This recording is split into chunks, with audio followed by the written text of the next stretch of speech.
اعوذ باللہ من الشیطان الرجیم بسم اللہ الرحمن الرحیم الصلاۃ والسلام علیک یا سیدی یا رسول اللہ وعلی ازواجک وآلک واصحابک یا سیدی یا حبیب اللہ۔ الحمدللہ لاہور شہر سے یہ 59 نمبر پروگرام ہے المسیح عیسیٰ بن مریم علیہ السلام اور 9/11 کے عنوان پر۔ آج 17 نومبر 2021 عیسوی کو ہم لوگ اپنے اس پروگرام میں یہ بات بتاتے ہیں اپنے نوجوان بچوں کو، دوستوں کو، کہ جب سیدنا موسیٰ علیہ السلام کا مقابلہ ہوا فرعون اور اس کے جادوگروں سے، تو حالت یہ تھی کہ فرعون کے جادوگروں نے اپنی رسیاں ڈالیں تو وہ سانپ دکھائی دینے لگ گئیں، جبکہ سیدنا موسیٰ علیہ السلام نے جب بحکم ربی اپنا عصا مبارک ڈالا، یعنی وہ لکڑی کا مبارک ڈنڈا، وہ عصا مبارک ڈالا، تو وہ بھی ایک بہت بڑا سانپ بن گیا جسے اژدہا کہتے ہیں۔ یعنی کافروں نے، جادوگروں نے رسیاں پھینکیں تو وہ بھی سانپ نظر آنے لگ گئیں، اور جب سیدنا موسیٰ علیہ السلام نے اپنا عصا مبارک پھینکا تو وہ بھی سانپ یعنی اژدہا بن گیا۔ تو اب بات یہ ہے کہ جو لوگ اعمال پر زور دیتے ہیں ان کو یہاں اس بات پہ بھی غور کرنا چاہیے کہ عمل تو یکساں ہی تھا۔ جادوگر نے رسی پھینکی، سانپ نظر آنے لگ گئی۔ حضرت موسیٰ علیہ السلام نے عصا مبارک پھینکا تو سانپ نظر آنے لگ گیا، سانپ بن گیا۔ تو عمل تو ایک طرف ہی تھا، ایک جیسا ہی تھا دونوں طرف، لیکن فرق یہ تھا کہ جو کام نبی اور صالحین کریں وہ کرامت و معجزے کے زمرے میں ہیں، وہ اللہ کی شان کا اظہار ہے، جبکہ وہی کام اگر جادوگر کریں تو وہ کفر اور گناہ کے زمرے میں ہیں۔ تو اسی طرح آج حالت یہ ہے کہ وہ جو صہیونی ریاست اسرائیل بنائے بیٹھے ہیں اور مسیحا ان کا ابھی آیا کوئی نہیں، تو یہ وہ صہیونی ہیں جو حضرت موسیٰ علیہ السلام کے جانشین اور وارث ہونے کے دعوے دار ہیں، جو دریائے نیل سے دریائے فرات تک کے علاقے پہ معاذ اللہ قابض ہونا چاہتے ہیں، اور کہنا ان کا یہ ہے کہ وہ موسیٰ کے ماننے والے ہیں، حالانکہ وہ اس بات کو بھی بھلائے بیٹھے ہیں کہ مسیحا تو ابھی آیا کوئی نہیں اور زمین وہ پہلے سے سجا کے بیٹھ گئے ہیں۔ اس کا مطلب ہے کہ معاذ اللہ وہ خدا کو آنکھیں دکھا رہے ہیں، معاذ اللہ استغفر اللہ، کہ یا اللہ تو نے ہمیں اس ارض مقدس سے نکالا تھا تو تیرے بھیجے ہوئے مسیحا کے بغیر ہی ہم نے یہ زمین بنا لی ہے، حکومت اپنی سجا لی ہے، تو کیا یہ خدا سے بغض و عداوت مول لینے والی بات نہیں؟ کیا انہوں نے مسیحا کا انتظار کیا اور مسیحا کے ساتھ ارض موعود میں واپس آئے؟ نہیں آئے۔ تو اسی طرح اب وہ جو موسیٰ علیہ السلام کے وارث ہونے کے دعوے دار ہیں وہ اس بات کو بھی بھول چکے ہیں کہ موسیٰ علیہ السلام نے تو بچھڑے کی پوجا سے منع کیا تھا، سامری جادوگر کو بد دعا دی تھی اور اس بچھڑے کے جسد کو توڑ دیا تھا، جلا دیا تھا، اس کو دریا میں بہا دیا تھا اس کی راکھ کو۔ تو اسی پیرائے میں اب آپ یہ دیکھیں کہ اب چونکہ فتنہ دجال اپنی حتمی سٹیج، حتمی یعنی منزل کی طرف بڑھ رہا ہے اور یجوج ماجوج اپنے انتہائی عروج پہ ہیں اس وقت، تو ابھی بھی حالت یہ ہے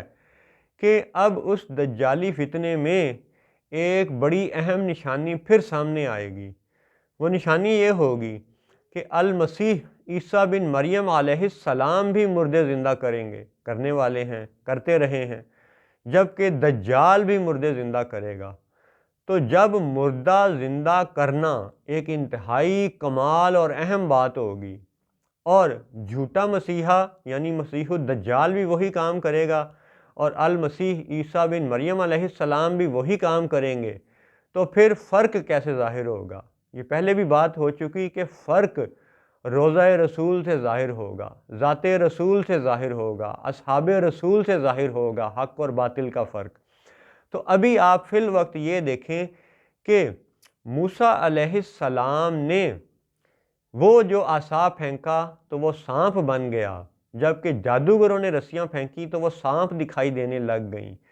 اب اسی پیرائے میں ایک بات پھر دہرائی جائے گی،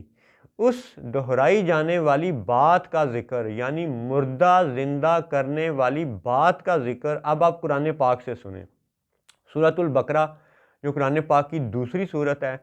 اس کی آیات 67 نمبر سے لے کے 73 نمبر 73 تک آپ پڑھیے گا، ٹھیک ہے۔ اس میں واقعہ یہ ہے کہ حضرت موسیٰ علیہ السلام نے بنی اسرائیل کو ایک گائے ذبح کرنے کا حکم دیا، کیونکہ ہوا یہ تھا کہ وہاں پہ بنی اسرائیل کے اس معاملے میں، اس قبیلے میں ایک شخص قتل کر دیا گیا تھا، اور ایک گروہ دوسرے پہ قاتل ہونے کا الزام لگاتا تھا اور دوسرا گروہ پہلے پہ قاتل ہونے کا الزام لگاتا تھا، تو قتل کا فیصلہ نہیں ہو پا رہا تھا۔ تو پھر اللہ تعالیٰ نے حضرت موسیٰ علیہ السلام کے ذریعے بنی اسرائیل کو یہ حکم دیا کہ گائے کو ذبح کرو، اور پھر ذبح کر کے اس گائے کے گوشت کا ایک ٹکڑا مقتول کو یعنی مرے ہوئے کو مارو، تو پھر اس سے وہ مردہ زندہ ہو گیا۔ تو اب آپ ان آیات کو ذرا قرآن پاک میں سنیے، مختصراً آپ کے سامنے 67 نمبر آیت کا ایک جز تلاوت کیا جا رہا ہے، غور فرمائیے گا۔ اعوذ باللہ من الشیطان الرجیم وَإِذْ قَالَ مُوسَىٰ لِقَوْمِهِ إِنَّ اللَّهَ يَأْمُرُكُمْ أَن تَذْبَحُوا بَقَرَةً، اور جب موسیٰ نے اپنی قوم سے فرمایا خدا تمہیں حکم دیتا ہے کہ ایک گائے ذبح کرو، تو اب اس سے اگلی آیات میں یہ ذکر ہے کہ پھر انہوں نے نشانی مانگی کہ جی کیسی ہو، چھوٹی عمر کی ہو یا بوڑھی ہو، تو حضرت موسیٰ علیہ السلام نے بتایا کہ درمیانی عمر کی ہو۔ پھر انہوں نے اس کا رنگ پوچھا کہ رنگ کیسا ہو، جی آنکھوں کو بھا جانے والا ہو، پیلا ہو، جی وہ کیسی ہو، کوئی اور نشانی، وہ جی کھیتی باڑی نہ کرتی ہو، اس سے کوئی محنت مشقت نہ لی جاتی ہو۔ تو اس طرح کی نشانیاں جب ان کو بتا دی گئیں تو پھر وہ گائے کو ذبح تو کرنے پہ مان گئے لیکن بد دلی سے، ٹھیک ہے۔ تو یہ 71 نمبر تک کی آیات آپ خود پڑھ لیجئے گا، آگے 72 اور 73 نمبر آیات وہ کیونکہ زیادہ قابل غور ہیں اس لیے آپ کی خدمت میں پیش کی جا رہی ہیں۔ اعوذ باللہ من الشیطان الرجیم، سورۃ البقرہ آیت نمبر 72 وَإِذْ قَتَلْتُمْ نَفْسًا فَادَّارَأْتُمْ فِيهَا وَاللَّهُ مُخْرِجٌ مَا كُنْتُمْ تَكْتُمُونَ، اور جب تم نے ایک خون کیا یعنی قتل کیا تو ایک دوسرے پر اس کی تہمت ڈالنے لگے، یعنی ایک گروپ دوسرے پر الزام لگانے لگا۔ وَاللَّهُ مُخْرِجٌ مَا كُنْتُمْ تَكْتُمُونَ، اور اللہ کو ظاہر کرنا تھا جو تم چھپاتے تھے۔ پھر آگے آیت نمبر 73 اس سے بھی زیادہ اہم ہے، سنیے۔ فَقُلْنَا اضْرِبُوهُ بِبَعْضِهَا كَذَلِكَ يُحْيِي اللَّهُ الْمَوْتَىٰ وَيُرِيكُمْ آيَاتِهِ لَعَلَّكُمْ تَعْقِلُونَ، تو ہم نے فرمایا اس مقتول کو اس گائے کا ایک ٹکڑا مارو، اللہ یوں ہی مردے زندہ کرے گا، جلائے گا، جیم کے نیچے زیر، جلائے گا، اور تمہیں اپنی نشانیاں دکھاتا ہے کہ کہیں تمہیں عقل ہو۔ اب بات یہ ہے کہ یہ وہ واقعہ ہے جب حضرت موسیٰ علیہ السلام نے بنی اسرائیل کو گائے ذبح کرنے کا حکم دیا، اور پھر اس گائے کے گوشت میں سے ایک ٹکڑا مردے کو مارنے کا حکم تھا۔ فَقُلْنَا اضْرِبُوهُ بِبَعْضِهَا، ضرب لگاؤ، ٹھیک ہے، ٹکڑا مارو، اور پھر آگے ذکر ہے كَذَلِكَ يُحْيِي اللَّهُ الْمَوْتَىٰ وَيُرِيكُمْ آيَاتِهِ لَعَلَّكُمْ تَعْقِلُونَ، اور اللہ یوں ہی مردے زندہ کرے گا اور تمہیں اپنی نشانیاں دکھاتا ہے کہ کہیں تمہیں عقل ہو۔ یعنی یہ وہ واقعہ ہے کہ حضرت موسیٰ علیہ السلام کے حکم سے جب گائے کے گوشت کا ٹکڑا مردے کو مارا جائے تو مردہ زندہ ہو جاتا ہے، تو وہ اس وقت کے لحاظ سے معجزہ تھا حضرت موسیٰ علیہ السلام کا، کیونکہ یہ نبی کا حکم تھا، اور نبی کا حکم دراصل اللہ ہی کا حکم ہوتا ہے۔ تو معلوم اس واقعے سے یہ ہوتا ہے، قرآن پاک سے ثابت یہ ہوتا ہے کہ مردے کو گائے کے گوشت کا ٹکڑا مار کر زندہ کیا جا سکتا ہے، اور یہ قرآن ہے، یہ سورۃ البقرہ ہے، یہ تا قیامت لاگو کتاب ہے۔ اب غور کیجئے پھر وہ واقعہ کہ موسیٰ علیہ السلام عصا پھینکیں اور وہ سانپ بنے تو معجزہ، اور جادوگر اگر رسی پھینکیں اور وہ سانپ نظر آئے تو وہ گناہ اور کفر اور جادو اور ظلم۔ تو اب اسی پیرائے میں آپ یہ دیکھیں کہ حضرت موسیٰ علیہ السلام مردے کو زندہ کریں کس طرح، گائے کے گوشت کا ٹکڑا مارنے کا حکم دے کر، اور جب مقتول کو گائے کے گوشت کا ٹکڑا مارا گیا تو احادیث سے یہ پتہ چلتا ہے کہ وہ مردہ زندہ ہوا اور اس نے خود اپنے قاتل کا نام بتایا۔ تو یہ اہم واقعہ ہے، اس کی قرآن پاک کی آیات اور احادیث میں سے اس کی تفسیر آپ پڑھیے گا۔ فی الوقت آپ یہ دیکھیں کہ اب چونکہ یاجوج اور ماجوج حتمی سیج سجائے ہوئے ہیں، اور حالت یہ ہے کہ وہ جو صہیونی ریاست اسرائیل سجائے بیٹھے ہیں، وہ جو موسیٰ علیہ السلام کا وارث ہونے کے دعوے دار ہیں، ان کی سب سے زیادہ دوستی امریکہ کے ساتھ ساتھ بھارت کے ساتھ ہے، ٹھیک ہے۔ حالانکہ بھارت وہ قوم ہے جو بچھڑے کو پوجنے والی قوم ہے، بچھڑے کو تو وہ پوجتے ہیں، اور جب وہ بوڑھا ہو جاتا ہے تو پھر اس کو ذبح کرتے ہیں، خواہ وہ بد دلی سے کرتے ہیں۔ یہی آیت نمبر 71 میں بھی ہے کہ وہ ذبح کرتے تھے اس گائے کو، لیکن ذبح کرتے معلوم نہ ہوتے تھے، یعنی بد دلی سے، بہرحال وہ کر دیا تھا انہوں نے ذبح۔ تو اب بھارت پہ غور کریں کہ بچھڑا پوجنے والا آج کا نمائندہ دنیا کا کون سا ملک ہے؟ وہ بھارت ہے، وہ انڈیا ہے، وہ ہندوستان ہے، اور اس بچھڑا پوجنے والی حکمران جماعت سے، حکمران قوم سے سب سے زیادہ دوستی اس وقت کس کی ہے؟ اسرائیل کی۔ اسرائیل کے اندر نوکریاں کرنے والے ہندوستان کے بے شمار ہندو ہیں جو وہاں پہ کام کر رہے ہیں، بے شمار سے مراد بہت کثیر تعداد میں ہے۔ اور اسرائیل کی ہندوستان سے دوستی کا یہ حال ہے کہ ان کا سابقہ وزیر اعظم بنجامن نیتن یاہو جب بھارت کا دورہ کرتا ہے تو پورے 6 دن بھارت میں قیام کرتا ہے۔ یاد رہے کہ 6 دنوں کی خاص بات یہ ہے کہ اللہ تعالیٰ کا فرمان انجیل میں بھی یہی ہے، قرآن پاک میں بھی یہی ہے کہ یہ سماوات و ارض سب کچھ 6 دنوں میں بنایا گیا ہے، فی ستۃ ایام، 6 دنوں میں۔ تو اسرائیلی وزیر اعظم بھارت جاتا ہے اور 6 دن قیام کرتا ہے، یہ ان کی دوستی کا ایک اہم ثبوت ہے،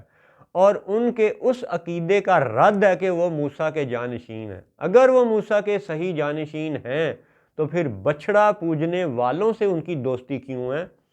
وہ اس لیے ہے کہ ادھر وہ صہیونی مسجد اقصیٰ کے نیچے سرنگیں کھود کے حضرت سلیمان علیہ السلام کی دبائی ہوئی وہ کتابیں ڈھونڈ رہے ہیں جو اصل میں جادو کی کتابیں تھیں، اور حضرت سلیمان علیہ السلام نے جنوں سے اور جادوگروں سے لے کر کے وہ کتابیں زیر زمین دبا دی تھیں۔ ادھر وہ صہیونی مسجد اقصیٰ کے نیچے سے وہ جادو کی کتابیں ڈھونڈ رہے ہیں، اور ادھر یہ ہندوستانی ہندو یہ بھی جادو میں کمال مہارت رکھتے ہیں، اور یہ بچھڑا پوجنے والے ہیں، اور ان دونوں کا یہ آپس میں دوست بننا اس بات کا بڑا واضح اشارہ ہے، بڑا واضح ثبوت ہے کہ اسرائیلی صہیونی اور بھارتی بچھڑا پوجنے والے یہ ہندو، یہ دونوں جادوگر ان قریب مردہ زندہ کریں گے، کیونکہ قرآن پاک سے ہمیں یہ پتہ چلتا ہے۔ سورۃ البقرہ کی آیات 67 67 سے 73 73 تک، 67 کا نمبر اور 73 کا نمبر یہ اسرائیل کی جنگوں کے حوالے سے بھی اہم ہے، یاد رکھیے گا۔ تو اب بھارتی بچھڑا پوجنے والے اور اسرائیلی صہیونی یہ دونوں بھی آپس میں انتہائی گہرے دوست ہیں اس وقت، اور یہ دونوں مل کے اپنے جادو کے زور سے ان قریب مردہ زندہ کریں گے۔ اور یاد رہے کہ یہ جادوگر اور دجالی گروہ، اور دجال بھی مردہ زندہ کرے گا، اور المسیح عیسیٰ علیہ السلام بھی، المسیح عیسیٰ بن مریم علیہ السلام بھی مردے زندہ کرنے والے ہیں۔ تو مردے زندہ کرنا ایک ایسا کمال، یعنی وہ کام ہوگا کہ جس سے دیکھنے والے چکرا جائیں گے کہ حق کس کو مانے اور باطل کس کو مانے۔ تو پھر یاد رہے کہ حق اور باطل کا فرق اللہ کے فضل سے روضہ رسول سے ظاہر ہوگا، ذات رسول سے ظاہر ہوگا، اصحاب رسول سے ظاہر ہوگا صلی اللہ علیہ وسلم وعلیہم السلام ورضوان اللہ تعالی علیہم اجمعین۔ تو ابھی آپ یہ دیکھیں کہ بھارت کے ساتھ اسرائیلی دوستی یہ بڑی اہم ہے اور قابل غور ہے۔ اسی طرح یاجوج اور ماجوج، برطانیہ اور امریکہ اور ان کے ہم نوا، بھارت کی دوستی میں جناب کیا کمال ان کے واقعات ہیں، جو کہ وقتاً فوقتاً مزید پروگراموں میں بتا دیے جائیں گے۔ کعبہ کے حاکم، نجدی وہابی حکمران، دبئی کے وہابی حکمران، ان سب کی دوستیاں بھارت کے ساتھ اب کوئی ڈھکی چھپی نہیں ہیں۔ کس طرح خطہ عرب میں مندر کو بنوایا جا رہا ہے اور رسول پاک صلی اللہ علیہ وسلم کی وہ غیب کی خبر بھی پوری ہو چکی ہے کہ خطہ عرب میں بت پرستی پھر سے لوٹ آئے گی۔ وہاں پہ ان کو شرک نظر نہیں آتا، نہ بچھڑا پوجنے والوں کے ساتھ دوستی میں ان کو کوئی خرابی نظر آتی ہے، نہ صہیونیوں کے ساتھ دوستی میں ان کو کوئی خرابی نظر آتی ہے، اور دوستی ان کی ابھی بھی امریکہ کے ساتھ ہے اور بھارت کے ساتھ سب سے زیادہ ہے۔ اور ایک اور وہ گروہ ہے جو شیعان علی ہونے کا دعوے دار ہے، لیکن حیرت ہے، آپ غور کریں کہ احمدی نژاد وہ ایران کا حکمران تھا، اس کی بھی بھارت سے دوستی کوئی ڈھکی چھپی نہیں ہے۔ بھارت کو گیس پائپ لائن فراہم کرنے کے منصوبے پہ ایران نے، بھارت نے بڑا زور لگایا، اور ابھی بھی آپ دیکھ لیں موجودہ حالات و واقعات بھی یہ ہیں کہ جس طرح سعودی حکمران بھارت کے دوست ہیں، اسی طرح ایرانی حکمران بھی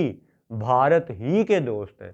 اور یہ سب گروہ، حکمران گروہ، اس بات کو نظر انداز کرتے ہیں کہ بھارت بچھڑا پوجنے والا ہے، سامری جادوگر کا فالوور ہے، اور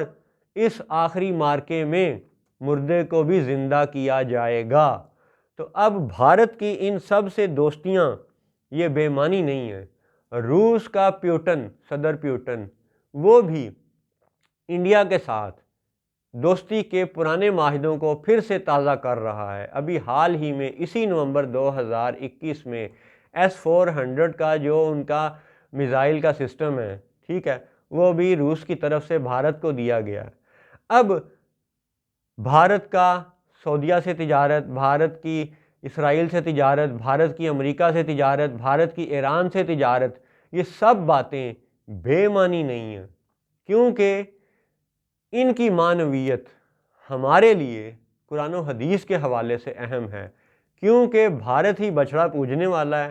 اور یاد رہے کہ قرآن اس بات کا ثبوت ہے کہ گائے کے گوشت کے ٹکڑے سے مقتول کو، مردے کو زندہ کیا جا سکتا ہے، لیکن فرق یہی ہوگا کہ نبی اور صالحین وہی کام کریں تو کرامت اور معجزہ، جادوگر وہ کام کریں تو گناہ اور کفر۔ تو اس دعا پہ اس پروگرام کو ختم کرتے ہیں کہ اللہ تعالیٰ فتنہ دجال سے ہمیں بچائے، اپنی پناہ میں رکھے۔ السلام علیکم ورحمۃ اللہ وبرکاتہ۔